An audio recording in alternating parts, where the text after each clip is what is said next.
Welcome to the Indie Film Hustle Podcast, episode number 163. Learn the rules like a pro so you can break them like an artist. Pablo Picasso. Broadcasting from the back alley in Hollywood, it's the Indie Film Hustle Podcast, where we show you how to survive and thrive as an indie filmmaker in the jungles of the film biz. And here's your host, Alex Ferrari. Welcome, my Indie Film Hustlers, to another episode of the Indie Film Hustle Podcast. I am your humble host, Alex Ferrari. Today's show is sponsored by Film Convert. Film Convert I used heavily on creating the cinematic look I got on my film, This Is Meg.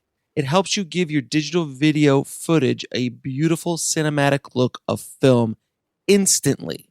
Whether you're shooting on a GoPro, a DSLR, a Red, an Alexa, a Blackmagic, it doesn't matter. Film Convert has created specific camera profiles for almost every camera on the planet so it can adjust to your footage. Film Convert gives you the power to create amazing looking cinematic images with just a couple clicks.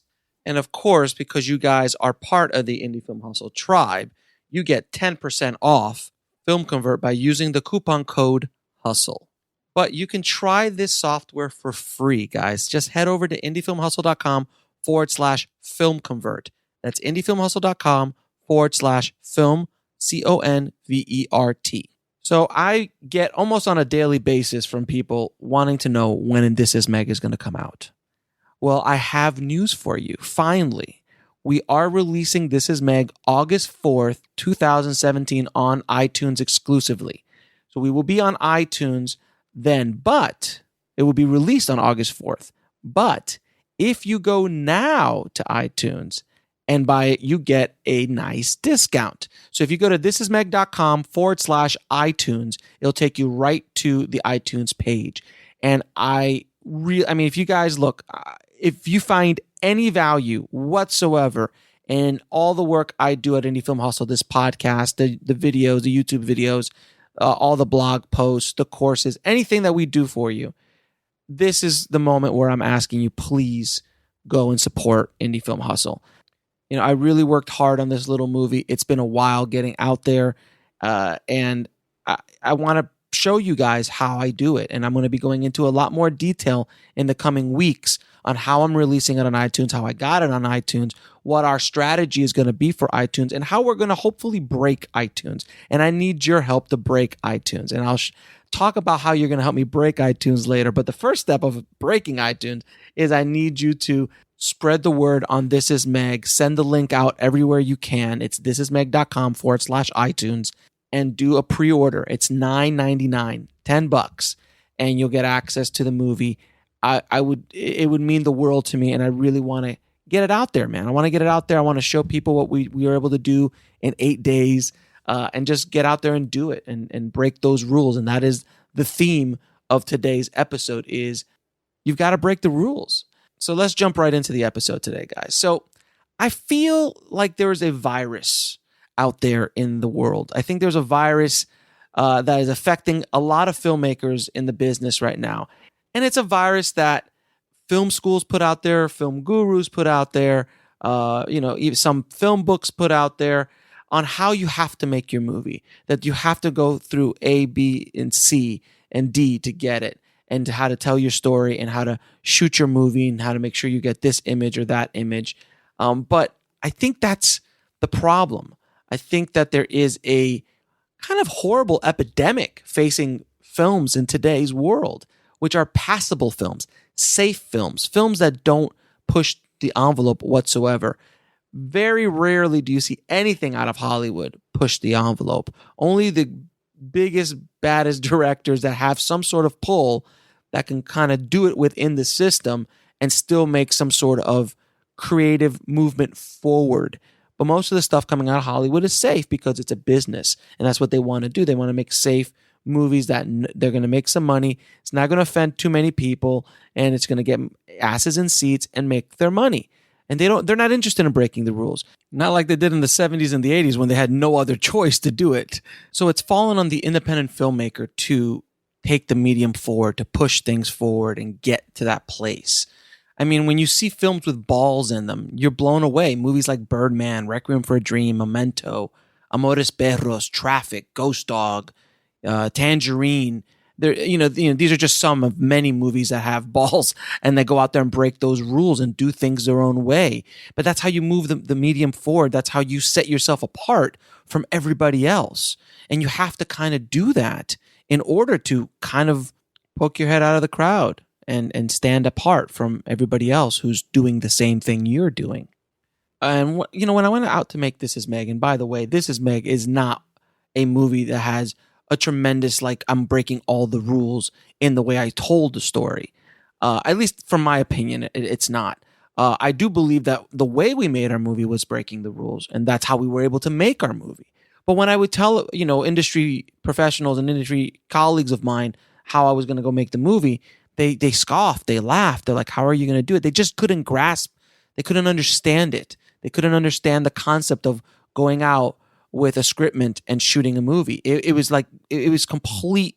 It was wonderful to actually watch their faces, because their faces would just turn blank. They're like, but how can you do that? They couldn't comprehend the equation of how to make a movie for such a low budget, a movie of any sort of quality at all. And it was mind blowing. I'm assuming this is what Mark Duplass had to go through when he was going. The Duplass brothers were doing when they were making their movies, and the way they still make their movies and they still make their shows in this kind of way. For me, This Is Meg was more of an experiment on how I can make a movie, and if I could make it, if I can be the DP on it, if I can shoot it, if I can make all this kind of stuff. And that was my personal experiment to see what I can output, what I can do. Can I actually do it? And I think I was able to do something, and I'll leave it up to you guys when you go to iTunes and hopefully watch it, that you'll let me know what you think of it, But you watch a movie like Chungking Express, Christopher Boyle, the DP of that, and of course the legendary Wong Kar-wai. What they did with that movie broke every single rule you could imagine. The way they cut the movie, the way they shot the movie, how quickly they shot the movie, what they were doing. The story about how Chungking Express was made is that Wong Kar-wai was in the middle of doing this monster period historical epic, and it was just taking forever to go through post, and he just seemed to have lost his vigor for the movie. So he's like, you know what, I'm just going to go out and make this little movie in the middle of post so I can come back with a fresh energy. It's exactly what he did. He went out, shot this movie in I don't know, a few weeks. I don't know exactly what the production schedule was, but he shot it fairly quickly. Did not have a script when he went out and shot. It was just kind of like, hey, let's just go out and make something. And he put together this amazing piece of art that Quentin Tarantino it says one of his favorite films of all time. And when you watch it, you'll understand why. I mean, they break all the rules. Like, they use wide angle lenses in close up, so it distorts the actors' faces, and they don't care. They just kind of move forward and start doing things. And that's what you have to do. You've got to make your films stand out in one way, shape, or form, either through the narrative, through visuals. I mean, visually, I think is probably going to be the easier way of trying to make something stand out. To try to change the narrative like a Pulp Fiction did is very difficult to do. That's why we haven't seen many more guys like Quentin Tarantino pop up in the last 20 years. They're very rare. But visually, you can do stuff that's interesting, and you have to learn as much as you can about that aspect of the craft. Learn your lenses, learn your cameras, learn what you can do with your tools, what you can do with lights, what you can shoot, how you can shoot. Once you understand 3-point lighting, then you can break that paradigm, that rule. Just so you understand, back in the day, Hollywood, when they would light a scene, it was perfect. The actors were all looking perfect. Back in the 40s and the 50s and the 30s, the golden age of Hollywood, everybody looked gorgeous, but it looked so unreal. It looked so non-realistic. They're like, well, where's that light coming from that makes her look so beautiful? There was no motivation. And slowly, during the 60s, specifically the 60s and the 70s, cinematographers and directors started to change that dynamic. They started breaking the rules.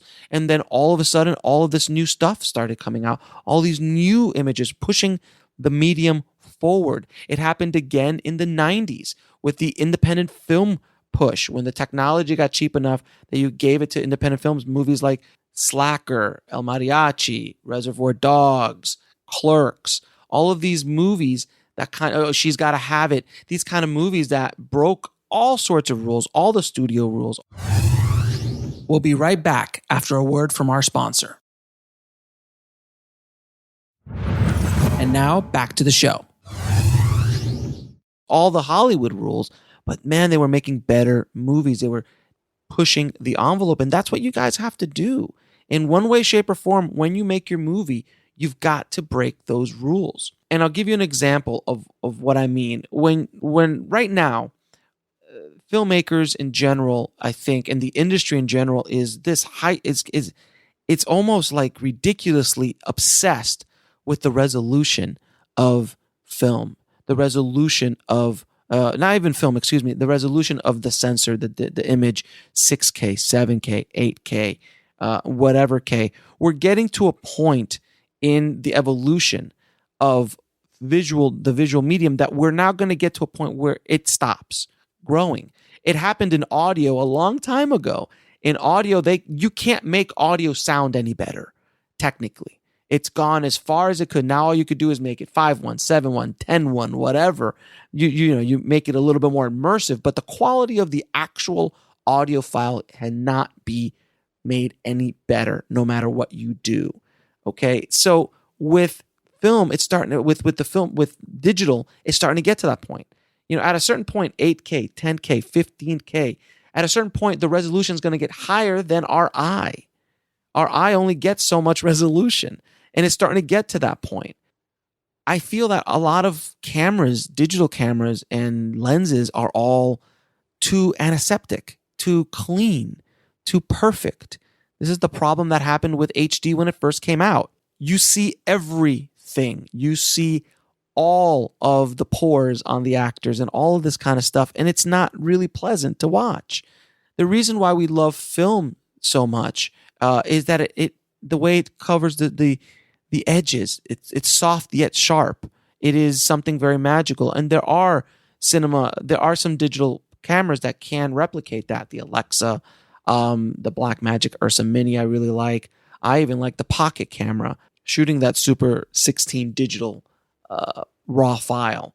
It gives your film a little different look than everybody else. If everyone's shooting on a Red Epic or a Red Dragon or whatever Red Weapon or whatever the next Red is, or the highest Canon there is out there, wouldn't it be better to make your film stand out by shooting with a format that looks a little bit different or using lenses that are a little bit different? And I'll give you an example.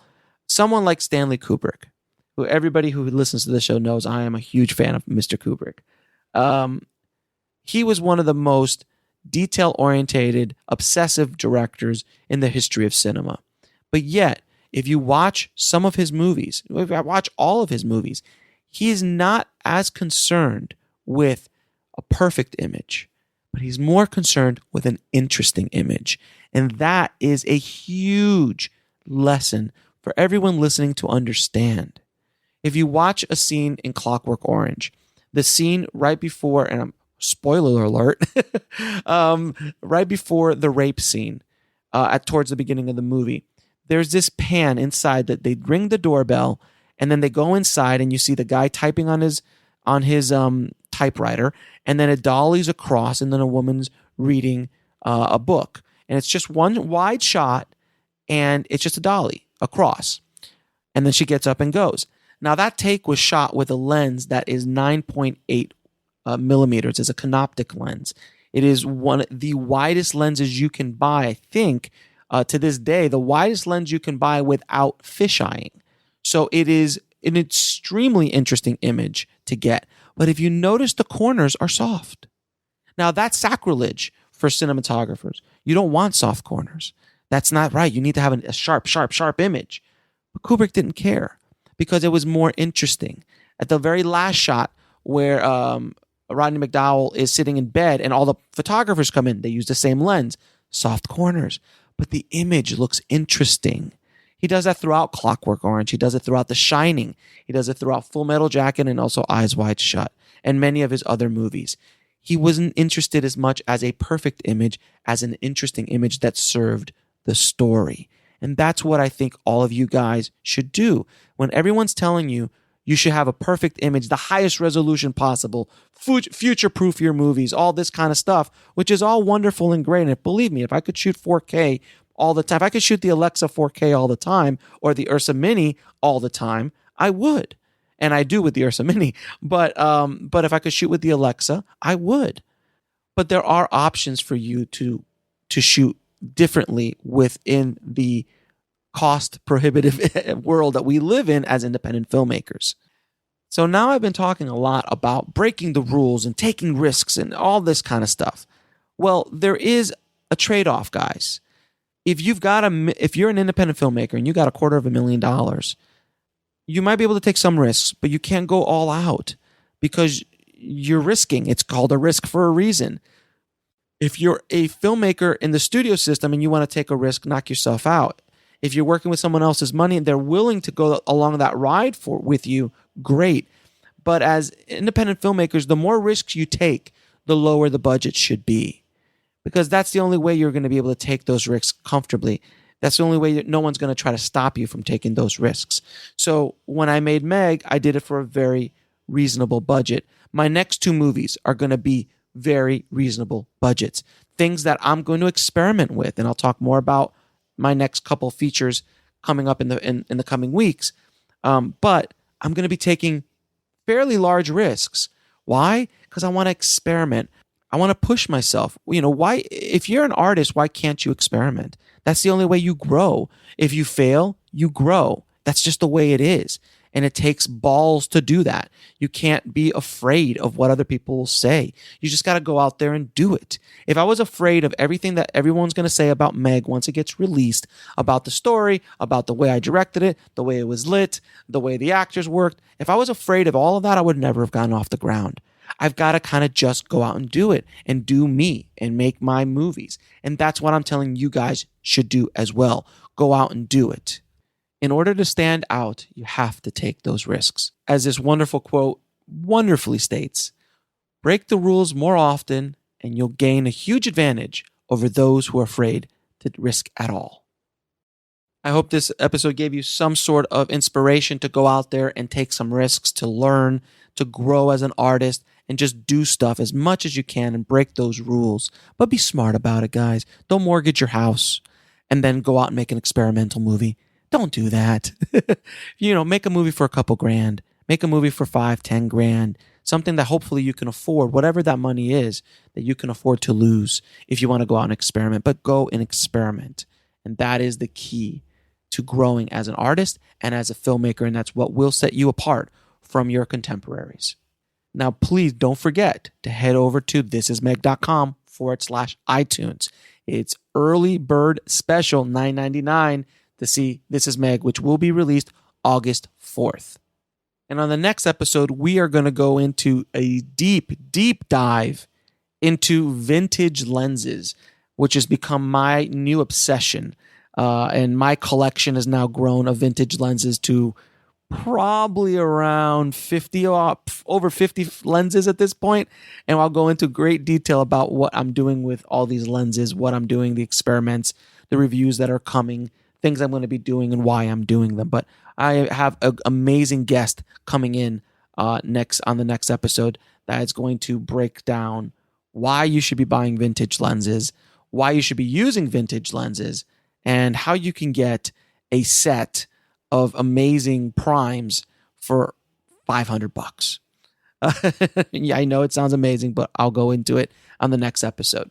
And as always, if you want to get any of the things we talked about in this episode, head over to indiefilmhustle.com/163 for all the show notes. I'm going to put links to all the movies I talked about. So if you guys are interested in watching them, they will be there. So keep that hustle going. Keep that dream alive, and I'll talk to you soon. Thanks for listening to the Indie Film Hustle podcast at indiefilmhustle.com. That's INDIEFILMHUSTLE.com.